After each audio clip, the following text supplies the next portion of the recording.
Baik, kemudian yang ketiga, idzan.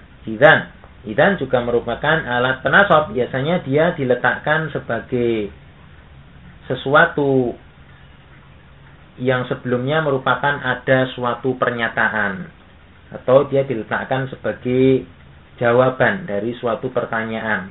Artinya kalau boleh kita artikan jika demikian. Jadi misalnya idzan tanjaha. Tanjaha dia mansub. Kenapa mansub? Karena memang kemasukan idzan. Sedangkan idzan termasuk dari alat penasab. Baik, itu alat penasab yang ketiga. Sekarang alat penasab selanjutnya adalah kay. Kay ini digunakan untuk menjelaskan suatu alasan. Suatu alasan. Jadi kalau dapat kita artikan ya agar atau supaya. Ini kay.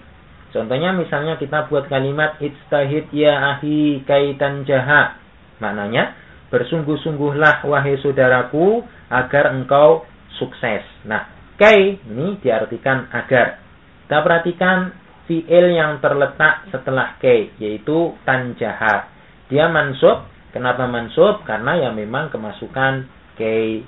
Dan di sini kay adalah merupakan alat penasab. Tayyib yang kelima, apa yang kita kenal dengan lamu kay. Lam kay adalah huruf lam, akan tetapi mempunyai makna seperti kay, yaitu untuk menjelaskan suatu alasan. Artinya ya sama, agar atau supaya. Contohnya misalnya kita buat irfa' sautaka liyasma'u. Kita perhatikan irfa' sautaka liyasma'u. Nah, lam di sini, di sini masuk pada fi'il. Fi'il apa di sini? Dia termasuk kategori dari fi'il al-af'alul khamsah. Asalnya yasma'una. Tatkala kemasukan dengan lam kay di sini li, dia tanda nasabnya, kita ingat tanda nasab dari al-adawat, tanda nasab dari al-af'alul khamsah kita ingat yaitu dengan hadfun nun. Maka nunnya dihapus. Asalnya dari yasma'una menjadi yasma'u. Ini karena kemasukan dengan lam kay atau li. Kemudian yang keenam. Yang keenam kita membahas tentang lamul juhud, yaitu tentang lamul juhud.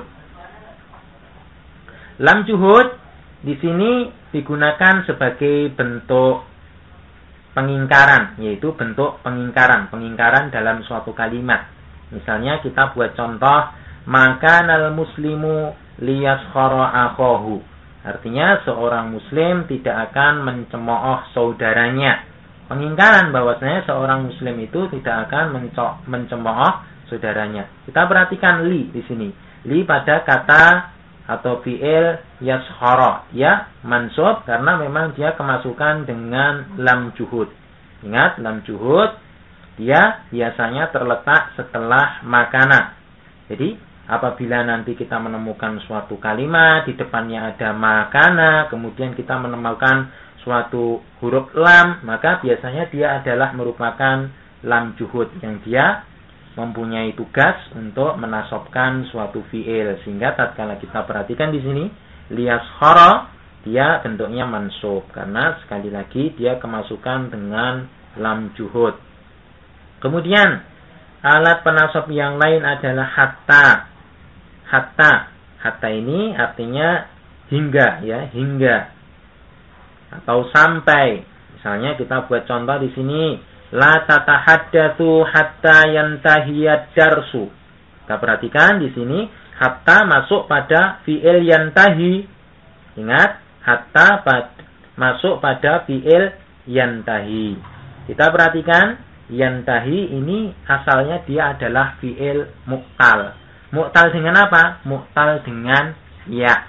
Kita ingat bahwasanya kita telah belajar tentang ciri masing-masing i'rab dari kelompok-kelompok fi'il.